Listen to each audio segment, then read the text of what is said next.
Bonjour à toutes et à tous les amis, je suis très heureux de vous retrouver aujourd'hui, c'est Axel de la chaîne YouTube WW Fan France. On se retrouve pour la vidéo review de SmackDown, un épisode particulier puisque c'est une version rétro de SmackDown, on va y revenir. Avant ça, je tiens déjà à tous vous remercier pour tous vos messages. Effectivement, un mercredi dernier sortait la vidéo spéciale des 100 000 abonnés. J'ai eu d'excellents retours, vous avez tous été adorables, donc je vous en remercie du fond du cœur. Et puis pour ceux qui n'ont pas encore vu la vidéo, eh bien je vous mets le lien en description et puis également dans l'espace commentaire.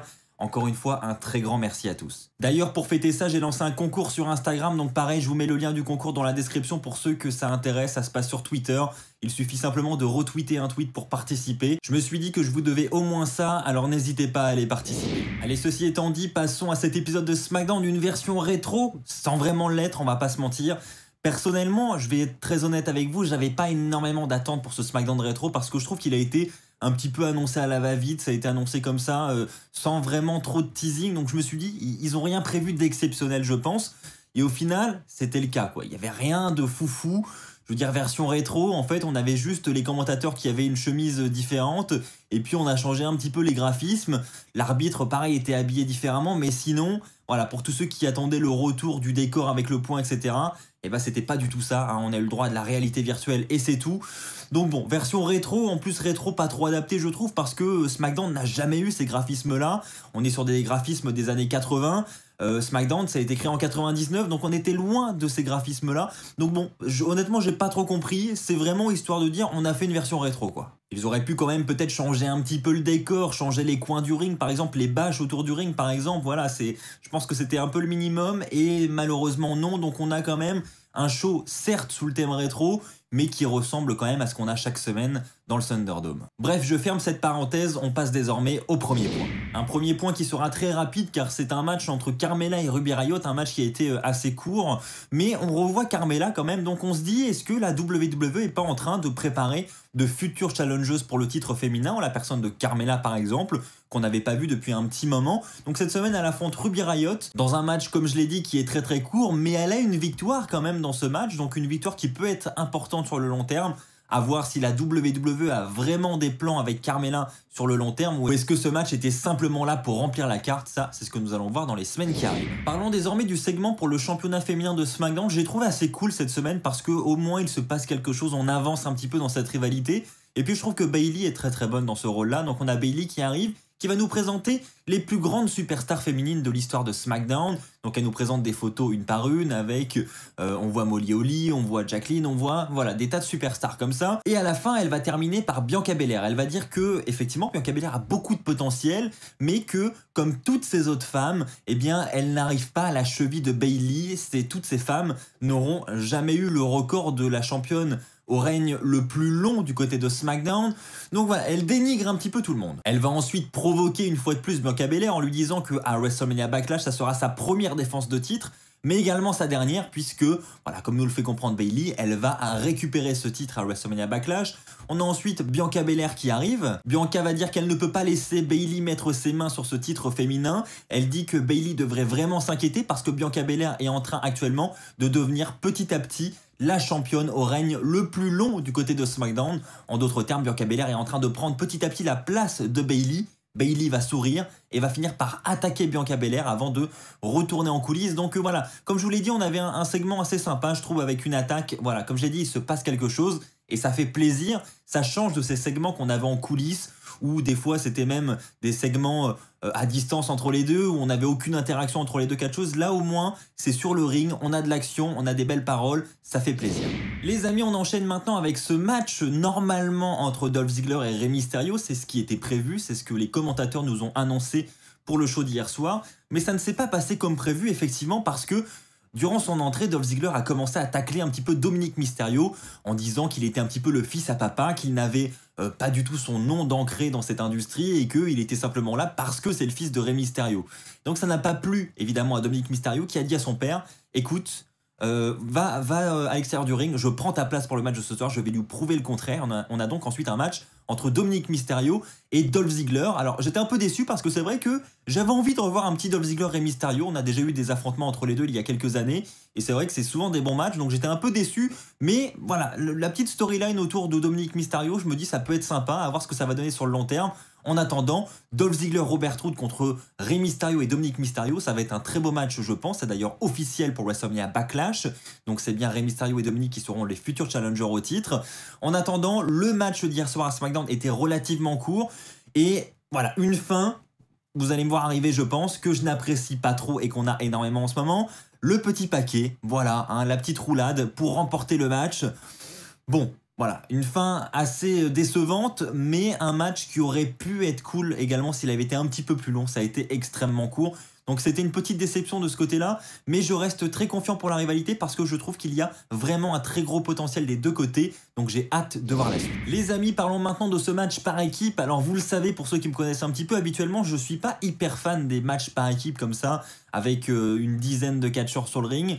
Mais là, je dois avouer que pour le coup, celui-là, je l'ai trouvé vraiment pas trop mal. Donc il s'agit d'un match qui tourne évidemment autour de ce titre intercontinental. On a d'ailleurs à la fin du combat Sami Zayn qui va se prendre un Kinshasa de la part de Nakamura. Mais à ce moment-là, Nakamura, lui, va se faire surprendre par King Corbin. Et c'est King Corbin qui va faire le tombé final. Et là, déjà, perso, je trouve que c'est une surprise parce que j'ai l'impression que voilà, King Corbin, il revient progressivement. Voilà, il n'avait pas de storyline actuellement, il était vraiment inclus dans aucune rivalité. Et là, j'ai l'impression que King Corbin va vraiment jouer un rôle du côté du titre intercontinental. Alors, je peux totalement me tromper, n'hésitez pas à me dire dans les commentaires si vous partagez mon avis. En attendant, la victoire de King Corbin cette semaine à SmackDown, personnellement, elle m'a surpris. Et comme je l'ai dit, c'était un match plus que correct. Donc là, c'était un bon point du côté de SmackDown. Ceci étant dit, les amis, passons au flop de la soirée.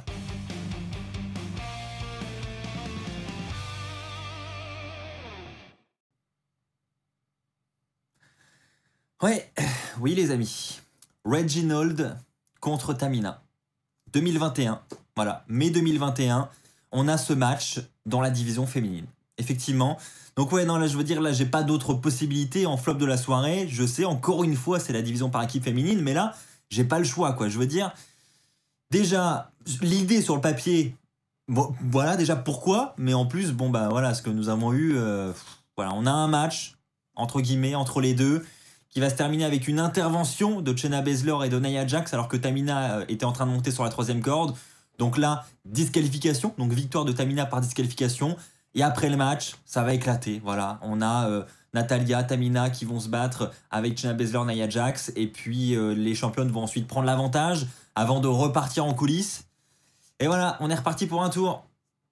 Bon, on a quand même chopé une info, c'est que la semaine prochaine, on aura Tamina et Natalya contre Nia Jax et Shayna Baszler pour les titres par équipe. Donc match de championnat juste avant WrestleMania Backlash. Donc aurons-nous une nouvelle championne, je ne sais pas, mais en attendant... Bref les amis, passons au top de la soirée.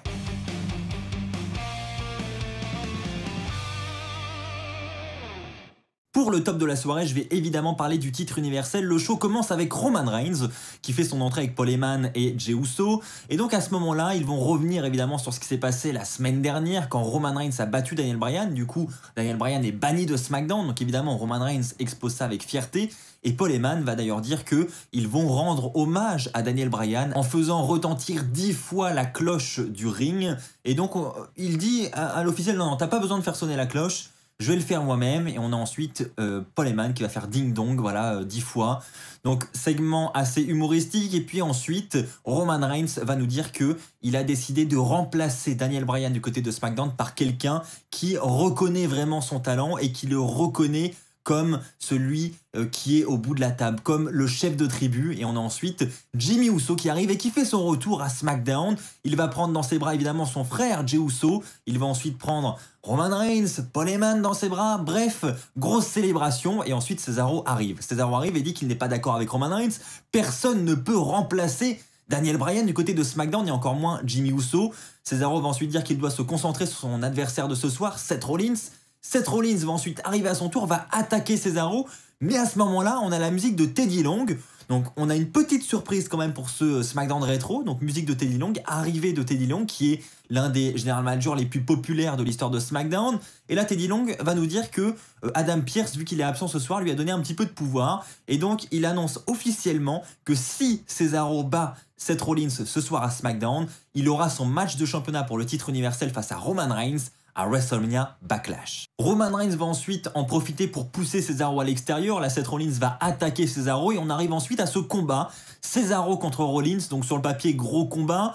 Bon, on se doutait qu'on allait avoir des interventions parce que, évidemment, Roman Reigns, Jimmy Uso, Jey Uso qui sont aux alentours, forcément, on s'y attend. Et donc, effectivement, durant le match, on a Seth Rollins qui va aller pousser Jey Uso à l'extérieur. Et donc là, Jimmy Uso ne va pas trop apprécier qu'on s'en prenne à son frère. Donc à ce moment-là, il va asséner un super kick à Seth Rollins.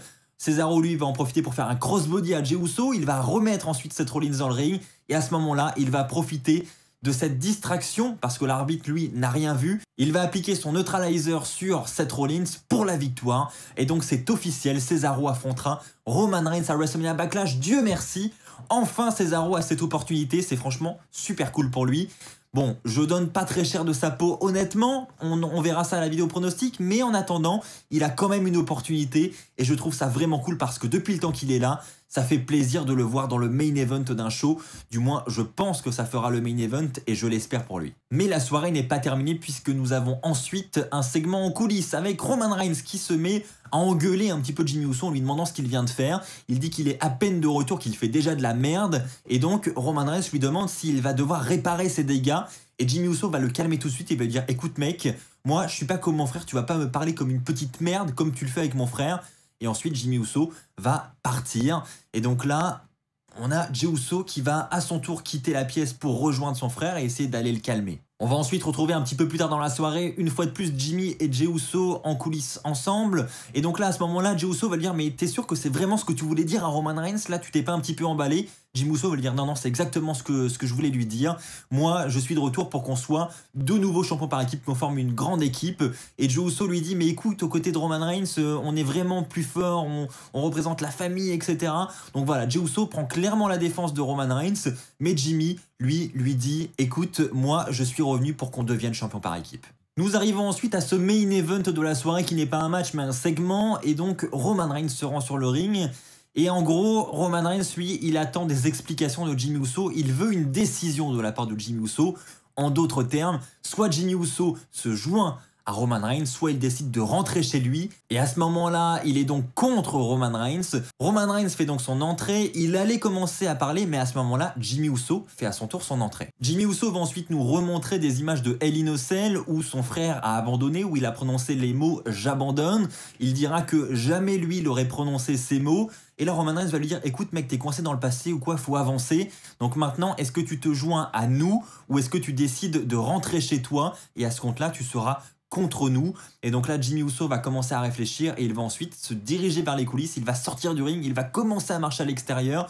Et là, Jey Uso va venir le rejoindre, il va dire « Écoute mec, viens de notre côté, qu'est-ce que tu fais ?» Et à ce moment-là, Cesaro va arriver pour attaquer Roman Reigns par derrière. Et donc là, on a une baston qui éclate entre Roman Reigns et Cesaro. On a donc évidemment Jey Uso qui a le réflexe de se retourner pour aller dans le ring défendre Roman Reigns. Mais à ce moment-là, Jimmy Uso va le retenir avant de finalement le laisser y aller. Jey Uso va aller défendre Roman Reigns. Et à ce moment-là, Jimmy Uso va lui aussi décider d'y aller. Et donc, on se retrouve avec Jey Uso et Jimmy Uso qui montent sur le ring pour aller défendre Roman Reigns. Malheureusement pour eux, Cesaro va conserver l'avantage. Il va tous les deux les mettre à terre. Et ensuite, il va appliquer son neutralizer sur Roman Reigns. Le show va se conclure sur ces images. Alors on n'en sait pas plus, est-ce que Jimmy Uso va finalement se ranger du côté de Roman Reigns puisqu'il a voulu prendre sa défense dans le main event de la soirée, ou est-ce que au contraire il va finalement rentrer chez lui, vouloir la jouer solo? Honnêtement, je ne sais pas dans quelle direction on va. Moi, perso, j'aimerais qu'il se range du côté de Jey Uso et qu'on ait voilà, l'équipe comme ils veulent faire, Jey Uso, Jimmy Uso, les Uso de retour. Et pourquoi pas avoir les Uso en tant que futur champion par équipe, ça aurait de la gueule ce clan quand même. Du côté de SmackDown avec Roman Reigns, ce champion du monde, et les deux frères Uso avec une ceinture. Franchement, ça serait super beau je pense. Voilà les amis, c'est ainsi que s'achève cette review. N'hésitez pas encore une fois à me partager votre avis dans les commentaires. Est-ce que vous seriez pour ou contre ce clan avec 3 ceintures? Ça pourrait être exceptionnel je trouve. N'oubliez pas le pouce bleu sur la vidéo, n'oubliez pas également de vous abonner. Et pour ceux qui n'ont pas encore vu la vidéo spéciale des 100K, Le lien est en description, n'hésitez pas à aller jeter un coup d'œil, ça me ferait vraiment super plaisir. J'ai bossé là-dessus pendant de nombreuses semaines, donc merci à tous ceux qui le feront. On se retrouve très vite, d'ici là portez-vous bien et n'oubliez pas, soyez toujours très fiers d'être fan de catch. Allez, bye tout le monde!